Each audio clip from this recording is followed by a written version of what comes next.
Hello, can I session? Can we, sir?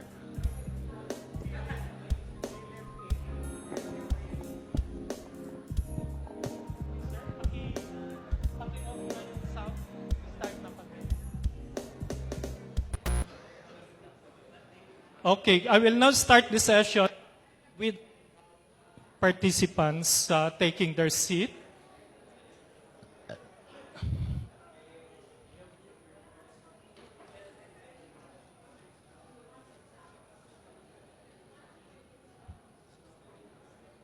Can I ask them to close the door, please, so that those who are still outside will never be able to come in? And miss this session. This is what we're going to do for this session. It will be an open, and I will ask for very I've been censored. I will ask our resource persons to give their introductory statements, and then we'll just throw questions at each other, and hopefully engage also the audience by opening this session to your questions as well. Bong Osorio was talking about engaging the public. So what we plan to do with this session is to open it to everybody. We don't have to wait for an open forum at the end of the session, but we'll let you ask your questions because we have two very important and very distinguished resource persons with us. Let me start by introducing somebody who does not need any introduction. Of course, the venerable, shall I say venerable, the distinguished national artist F. Sionil Jose. And to join us is a professor of linguistics. Sociolinguistics is her expertise, so very appropriate, very timely. She's a professor of sociolinguistics. She's the chair of the Department of Linguistics of the University of the Philippines, and I just learned that she finished communication research also from the University of the Philippines. So she will explain to us the nuances of language and linguistics, correct? So, a few weeks after President Digong assumed office, we were shocked and awed by his language. And then I recall a social scientist saying, don't look at his language. It's not the issue. You should examine the linguistics behind the language. And then like most of you, I assume, what's the difference between language and linguistics? Hindi ba pareho lang yon? Hindi naman pala. Hindi ba? So those are the issues among the many issues that we're going to discuss in this session. But even before while you were having your meriendas, we have started our discussion. So, continuation na lang ito. But my first question to the national artist and to Professor Cunanan, describe the language of President Duterte and so on and so forth. Sir, you now have the floor.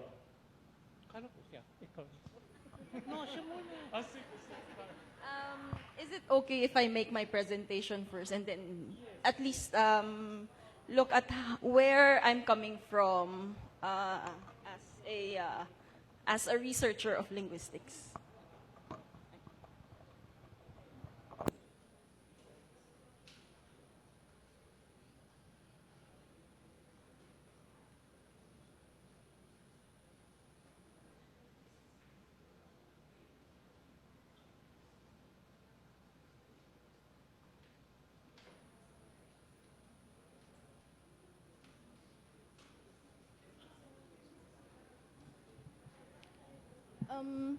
Good morning, everyone. I've entitled my presentation as Defying Linguistic Norms and Expectations. Mr. Tuason asked, how would I describe the president's speech style? I would describe it as very raw, very direct, unedited, And it seems that there are no pretensions when he speaks. He speaks his mind and he speaks how his emotions dictate him. And then the very direct, very raw way of presentation of his speech is what and why do we react so, I don't know, negatively, sometimes positively to his speech style is because there are certain expectations that are not met. There are certain social norms and linguistic norms that he somehow defies or violates. So ba't nawala? Sorry, I seem to lose the connections. Okay. So I'll be looking at his speech styles in 3 points. One is his use of Visayan Filipino versus standard Filipino that we are expecting from him. Next is his use of casual speech versus a formal register. And lastly, his use of, or his touching linguistic taboos versus what we expect from him, a more diplomatic language. Okay. I put standard language in quotes. Okay. Many of us think that there is standard, a so-called standard language. I think that is where I would be different from Mr. Shonil Jose's point of view. He is a writer, and he has a certain set of norms when writing. But from the linguistic perspective, we just describe how a person speaks, how a community speaks a language, whether it's standard, non-standard, whether it's a form of a social lek, we have to describe it. Okay? It's not our job to say that you should speak a certain way. Okay? But we have to be aware that there is no one Filipino or there is no one English. When we say English, it's not just one variety. There's British English, there's American English, there's Philippine English, there's Singaporean English, Australian English, and all of those different Englishes. There is also no one Tagalog. When we say Tagalog, it's not just Tagalog that we hear in Metro Manila. You have Tagalog in Cavite, Batangas, Bulacan, Tagalog in Nueva Ecija, Tagalog in Rizal. And even if you're from Rizal, you have different Rizal Tagalog. Morong Rizal Tagalog is different from Tay Rizal Tagalog, different from Tanay Rizal Tagalog. So I guess one other thing that we have to be aware of are language varieties. There is no one language that we're talking about. All of us speak differently, even if we're speaking the same language. And aside from the geographical factors, there are also other social factors and our demographics that influence our language use. And that brings us to language as an embodiment of our identity. If you record my presentation right now and listen to it without any video, without any visuals, you would be able to guess somehow my age, the field I'm in, my gender, my socioeconomic status, my educational attainment, my religion, my beliefs. So when we speak, people can already know who you are. People already know your identity. So even the situation you're in, even the person who you're talking to, they can have a guess at those factors. And then one other idea about language is that all of us have accents. Even, especially if we're speaking a language that is not our native language, we have accents. We just don't realize it because we're used to hearing how we speak, or we're used to hearing how other people speak. And our accents is, and our accent is influenced by our first language. Okay. One other thing I want to point out is language is a shared system. Okay. And because it's shared, the speech community, the society, has certain expectations from you. There are certain norms that you share, or if you want to think of it as the society creates certain norms for us to meet, for us to follow. Okay, so these are, well, probably the basis for my presentation today. Okay, so I talked about linguistic norms. I talked about our language use as our identity, our accents. And because we use language differently, the tendency for people is to accommodate their language. We accommodate our language to the situation we're in and to the people we're talking to. That's what the speech or communication accommodation theory says. We accommodate our speech to the addressee to get either a positive or a negative effect. Okay? So we look at the context, we look at other players in that context, we look at our role, we look at the topic. The main point in speech communication, speech accommodation theory or communication accommodation theory is attunement, or we change our speech styles, we change our behaviors according to the communication experience. And this may be conscious or not. So if language is a strategy, it is a conscious effort. If it's an everyday thing, it may be unconscious. Okay, so like today, since I'm speaking to a public audience, the expectation is that I would speak a public audience in a more formal setting. The expectation is the use of English rather than Filipino, even if I want to use Filipino. Or since this is not a linguistics conference, I have to choose the more common words and not technical terms. So that's an example of accommodation. In attunement, there are two ways to achieve this. One is convergence, the other is divergence. Through convergence, you approach the norms. You follow or you change your speech styles to be the same as your, so that your speech style will be the same as your audience's speech style. So you choose your language, you somehow hide your accent,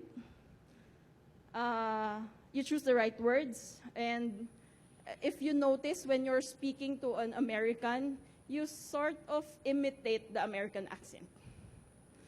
When the other person speaks slowly, you sort of start speaking slowly. So that's convergence. For divergence, you maintain or you highlight your differences to say that you are different from your addressee or you're different from some other people. And this can, again, bring a negative or positive effect. I'll go back to these points later on. Okay, so I'll go to the three aspects. First, we expect that for a president to speak in front of the public, the language he will use would be the so-called standard Filipino. Because Filipino is our national language, Filipino is our national lingua franca. But again, we have to be aware that each person, each Filipino would speak Filipino differently. So through accent, through grammar, and through vocabulary. So Sir Tuazon, this is the Visayan Filipino I will describe. Okay. When we listen to President Duterte, we will hear pwede instead of pwede. It's very Visayan. The the interchanging of E and E, O and U. Kadami. If you look at it in Tagalog, D becomes R in between two vowels. Okay, the karami would be the more common or what we expect. Okay. hindi ako ang gumawa ng budget. For President Duterte, it would be, hindi ako ang gumawa ng budget. You hear the impit, the stop, after hindi, after gumawa, when usually you would not hear them. And then lastly, for accents, he says patay instead of patay. Okay? So those are very Visayan, very Cebuano characteristics. In terms of grammar, he says, dito tayo makaasa ng tulong. Some people would correct him, it should be makakaasa. Or, hindi ako makipag-away. People would correct him, it should be makikipag-away. But we have to be aware that Cebuano doesn't have that repetition to show a present, yung ongoing action or a future action. Patson ko kayo, it's very evident that Cebuano came in. Papatayin, first the doubling of the syllable is lost, and the on replaces the in. It's papatayin. And maghingi ng maghingi. But he said it, he said it, maghingi ng maghingi. When we would correct him na it's supposed to be humingi ng humingi, because in Cebuano, the affix, I think, is not very productive. Okay. I heard that during the Senate hearing with Kerwin Espinosa, he was reprimanded for being disrespectful because he answered oo. But in Cebuano, they don't use po and opo. And when he was already confused, he said, nalilibog na ako.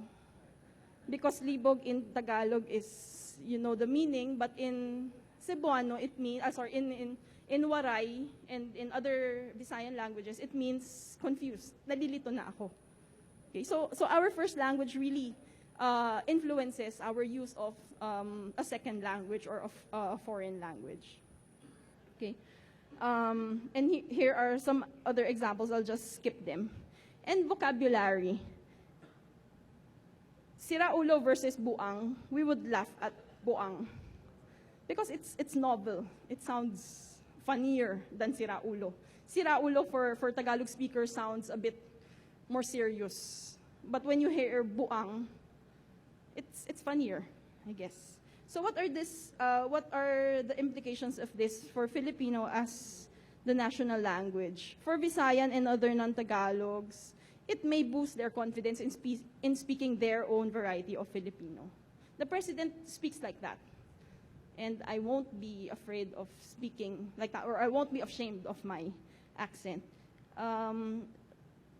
But it's not always the case. I heard, even before President Duterte assumed the position, someone asked, will we accept his Filipino? So again, for in the linguistic side, we will just describe the phenomenon. But for other people, there should be some editing. Okay. Next point I want to go to is our expectation for a formal register, since you're addressing a public audience, especially in the age of media and technology now. Your speech to a group of soldiers or your speech to a group of typhoon victims will just go all over the world. So we expect a formal language, but what we hear is the use of casual speech. It's like a regular guy speaking. It's like speaking to your barkada. So a lot of people can relate to him because it's so everyday. It's the everyday use of language. And we find a lot of consistencies between his speech styles and his nonverbal behavior, the way he dresses. I noticed that during his inauguration as president, he wasn't comfortable with his barong. He was more comfortable with the polo shirt and jeans, or t-shirt and jeans. It was consistent with his the way he dresses. He's not very comfortable with formality. At least that's how I see him. And then this speaking to a barkada is a form actually of divergence and convergence at the same time. Convergence with the audience, divergence from the past administration, the past presidents, different from previous presidents, and it is consistent with his campaign slogan, "Change is coming." I'm different from them. Right? Among Duterte supporters, this reinforces positive feelings because you feel that he's talking to you personally. It's a very personal interaction. In a classroom setting, teachers who speak to students casually have a more positive image among the students, but may not necessarily have a positive image among the teachers and administrators. Okay. Although the casual speech can be thought of as you can relate to the person, a lot of times we look at his casual speech, or we can see his casual speech as a maboteng usapan, speaking to your drinking buddies. And when you're talking to your drinking buddies, you can say anything you want. You inject humor. It's a sign of injecting humor fosters intimacy. It's a sign of intimacy. The Filipino male talk, you can talk about women as objects. You can talk about a lot of things. You can say all the cuss words you want because it's an inuman. But this is not an inuman. It's a public audience. And again, it's not only the audience who are present in the situation who are listening, but the local and international media are also listening. So we see a gap between his speech styles and our expectations from him as a president. Okay. And then lastly, I would like to look at our expectation for a diplomatic language. But he touches on a lot of linguistic taboos. First, he talks about death and killing. I think in most cultures, killing and death are taboos. You don't talk about it. But he says, patayin ko kayo, mamatay kayo, and even for himself, pag mamatay ako. Right? Talking about private affairs, I remember him when he talked to soldiers one time. He said, "Oh, you're all lonely. I will give you one woman each." So again, this is a public audience, and a lot of people are listening. And of course, political incorrectness is not really accepted in a public situation. So you can talk about rape. You can talk about the vice president's legs and other things. And of course, this has always come up, his swearing. So why is swearing so negative? Okay.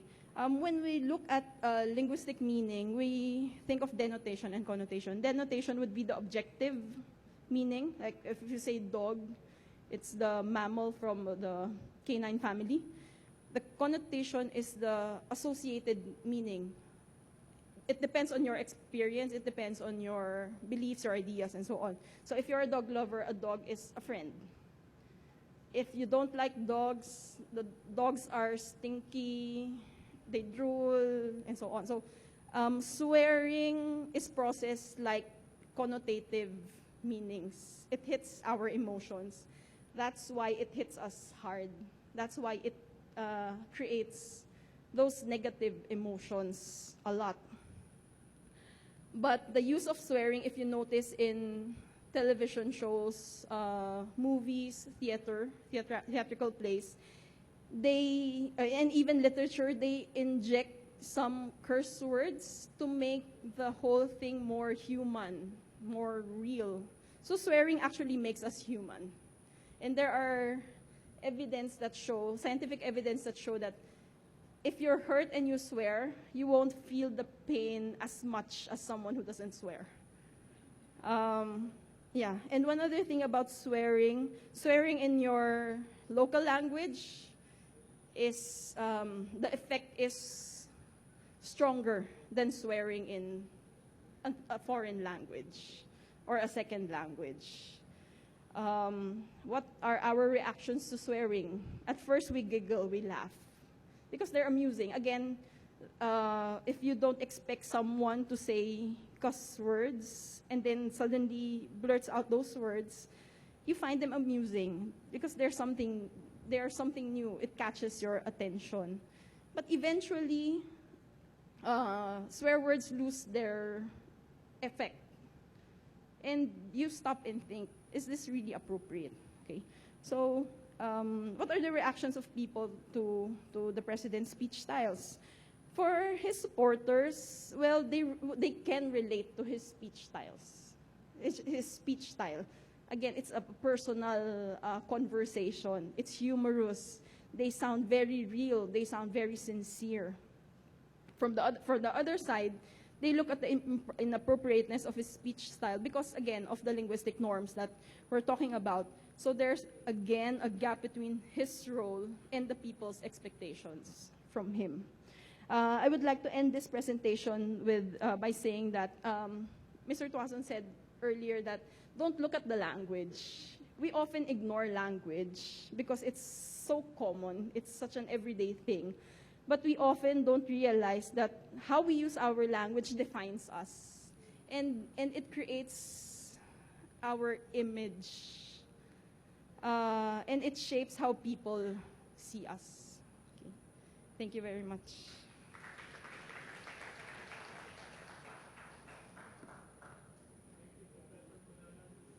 Language defines us. I wonder how the national artist defines the president. We'll now listen to our beloved national artist. Sir, you want the questions first? So we go to open and answer. So we'll make this very engaging. Any questions to Professor Cunanan? Yes, Sir Rod. Professor, how are Filipinos sensitive to this, or because it's part of our culture, we don't take it seriously? I guess some people would find it really, I can't find the word, find it really amusing, and it's an in-group thing. Most people, I think, find it